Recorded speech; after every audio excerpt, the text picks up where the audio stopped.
My name's Sophia Lapsiano and I'm the local apprentice at BBC Radio Gloucestershire. Well, it's very, very varied. My role ranges quite drastically. I've gone out and reported, I can edit packages together.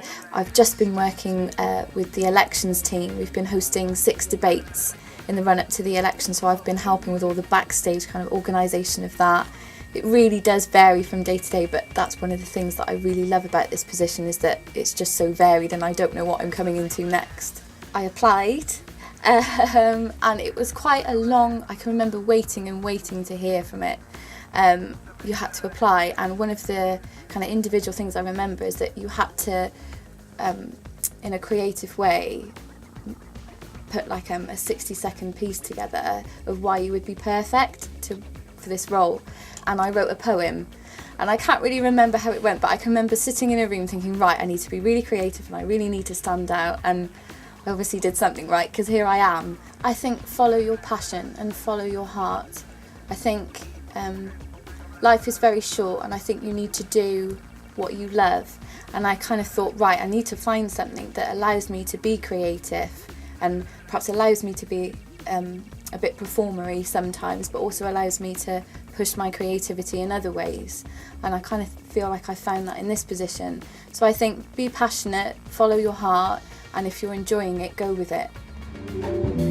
So softly spoken, gonna be heartbroken. So I sat for a while and I looked at your face, and you know that smile but you got no trace. So I sat for a while and I looked at your face.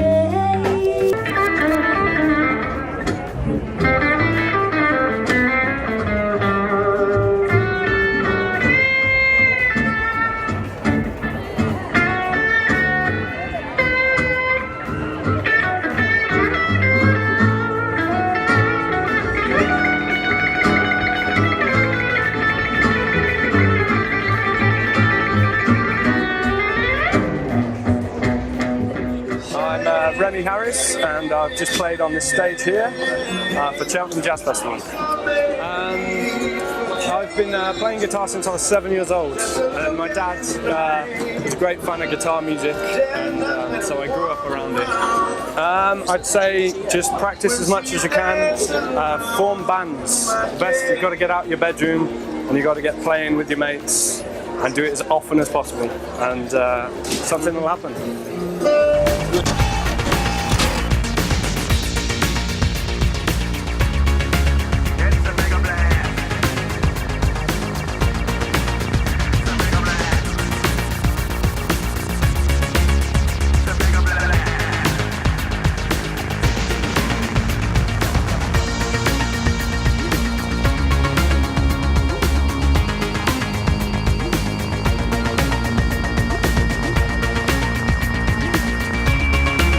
Well, my name's Richie Alley. I make glass for myself, but also for Local Glass here in Cirencester.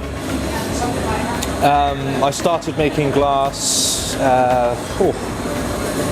nearly 9 years ago now, and I sort of walked into it by accident, really. I started off always interested in making things, and I've been very practical, I guess, with my hands, working with my hands, and drawing. So art college was the place I wanted to go. But while I was there, I did a bit of everything really on a foundation course, and discovered glass, and it's very addictive. You had a go at blowing a bubble, and there was just so many ideas and possibilities with it. Even at that stage, I kind of just wanted to keep going and going. So I did an applied arts degree, where it was all practical based. You work with ceramics, metal and glass, but it was quite clear early on that it was glass that I was going to do. So I focused on that for the remainder of the 2 years. I did my degree, and then on completing my degree I came straight here, and I've been here ever since. I think I learned the majority of the work, how to make glass, working in the studio here. The college mainly pushed my design ideas and taught me the design aspect of making, and how to become a professional, if you like. But the technical skill came through repetition, making pieces like this, and just building up my repertoire of shapes and forms that you could make, which always feeds into other areas, and your understanding of the material.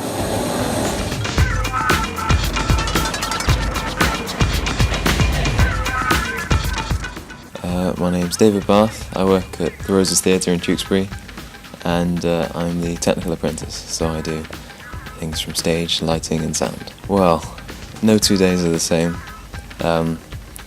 You get all sorts of shows coming in, so usually a show will arrive depending on how big a show, whatever time, and help them get in, set up, check the sound and lights, and then away you go with the show. I've been an apprentice here for about 3 months now. Yeah, it's great. Like I said, no 2 days are the same, so it keeps the job interesting. I started A-levels, and I realised it wasn't for me. I found I had dyslexia that they didn't pick up for a while, so I really struggled with the writing exams aspects of things. And so after school, I was just looking online for temporary jobs, just to find something, and I just happened to come across this apprenticeship online, and I thought, wow, that's something I'd really quite like to do. It sounds brilliant. I met Andy Parsons not long ago, about a month ago. Sean Walsh is actually in tonight. We're doing a show tonight. But yeah, you get to see a lot of famous people come through, which is quite nice. It's fun. You've got to be passionate about what you want to do. So if you pick something you like doing, because if you do that, you'll enjoy your job, which makes it far nicer than not. And don't be afraid to put yourself out there.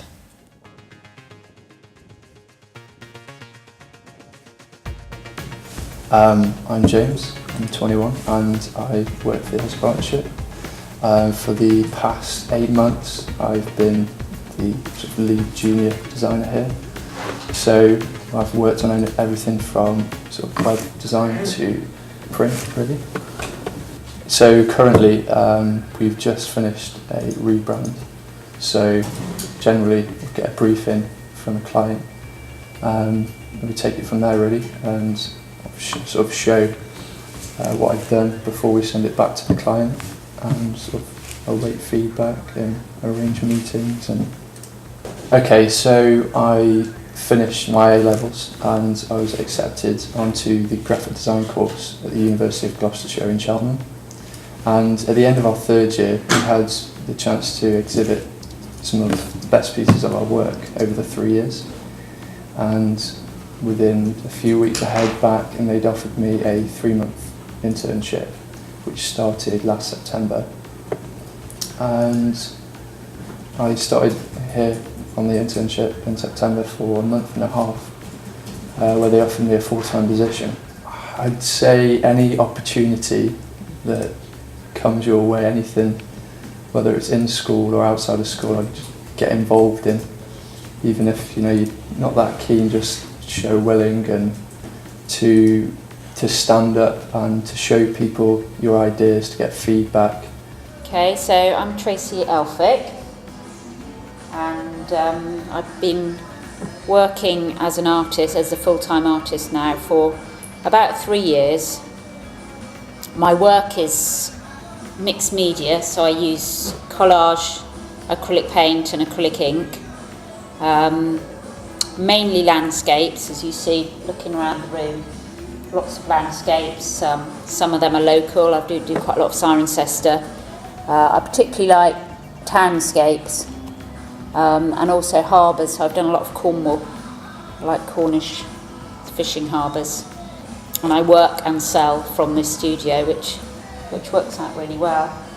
After I left school, I went to art college. I did a foundation course, and then I went on to do a degree in fine art, and I went to Falmouth University. So it's great, really. It's sort of what I always wanted to do. The other thing that works really well is, as well as originals, I have cards and prints made of my work, and so that brings in more money, and I'm trying to get cards and prints into as many different galleries as I can, sort of around the country really, and then just sell originals mainly from here. I just think, you've just got to go for it really. If it's something you love and something you feel passionate about, and there's lots of different career paths you can take in art. So if you go to art college, hopefully you'll then have some idea of what direction you'd like to go in. My name is Ollie Christie and I am CEO of Neon Play. Neon Play is a mobile game studio. We're based in Cirencester. We've got 28 guys working on a big game, and we've been going for 5 years. We've had 55 million downloads of our games and hits such as Flick Football, Paper Glider and Traffic Panic London. My name's Graham Morris. I'm a UI designer at Neon Play. It was actually a bit of an accident. I went to university in Falmouth studying graphic design. I came out of there. I grew up around Cirencester, where Neon Play's based, and I turned up with my portfolio one day, and they let me in for a week, and then it turned into a month, and then I've been here 2 years now. The majority of my day is spent in Photoshop. I'll be mocking up screens for the game as static stills. Then we cut up those screens and give them to the programmers to implement. So we'll then go sit with the programmers and make sure that they're putting it all in right. Stick with it. Do something you really enjoy. My love is doing 2D graphics, so that's sort of given me the perseverance to carry on, because it's not an easy industry to crack, but when you're in, it's a lot of fun and really worthwhile. I'm Glenn Donaldson. I'm a 3D artist, so I make 3D models and visual effects, things like that. I also work with animation and things occasionally. You've got to wear a lot of hats when you work in a small company like this. I actually studied design for interactive media, and I was hoping to one day get into video games, but I ended up working in advertising and marketing and web design for a couple of agencies, and that was quite good, but I always wanted to get into video games, and I kept looking for an opportunity, and one of my friends from university let me know about Neon Play, and Neon Play was just starting up at that point, so we were a lot smaller than this, very small company, just 4 of us when I joined. I'll usually meet up with the guys downstairs. We'll try and figure out what are our priorities for the day, what are the kind of things that we'd like to achieve, and then how we can work together on that. Then we go off, and I'll often create some models, some textures, put them together, maybe start animating things a little, and then when I get to the point where it's looking decent, I might call over the art director, Phil, and I think the best advice to get into the games industry is to find a specialism. Generally people go down the technical or the creative line. So if you're technical, you probably want to be a programmer. We use a game program called Unity, which is free to download for students, and it's a great way to create stunning 3D graphics pretty quickly, borrowing 3D assets from the internet. And then on the creative side, you can be a concept artist, a 2D artist, a 3D artist.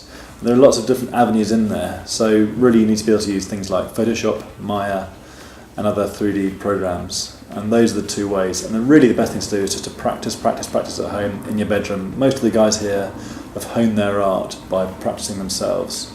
Do a university degree, but make sure you find one that's a specialised course, I think, so that you end with a skill which is completely employable rather than you being a generic master of lots of skills, because employers want specialisms.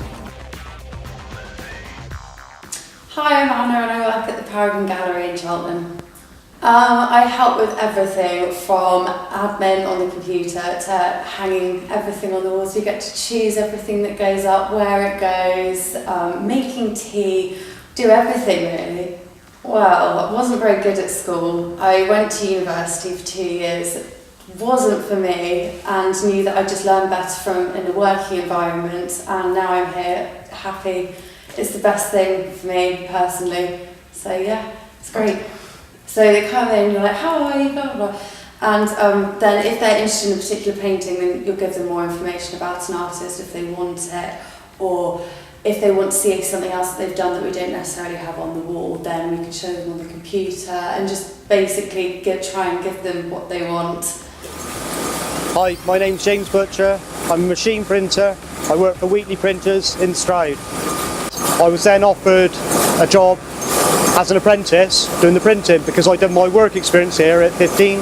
Yeah, it was good. It was a 2-year apprenticeship where I went to college 1 day a week and I spent 4 days a week at work. I set up the presses. I basically run the jobs on. Initially put the plates on. You set the ducts. You set up the feeder. You then get your jobs into fit, into registration. You get your colour right. Then you get it passed upstairs before you run on. Set your spray levels to make sure no set off. And check throughout consistency.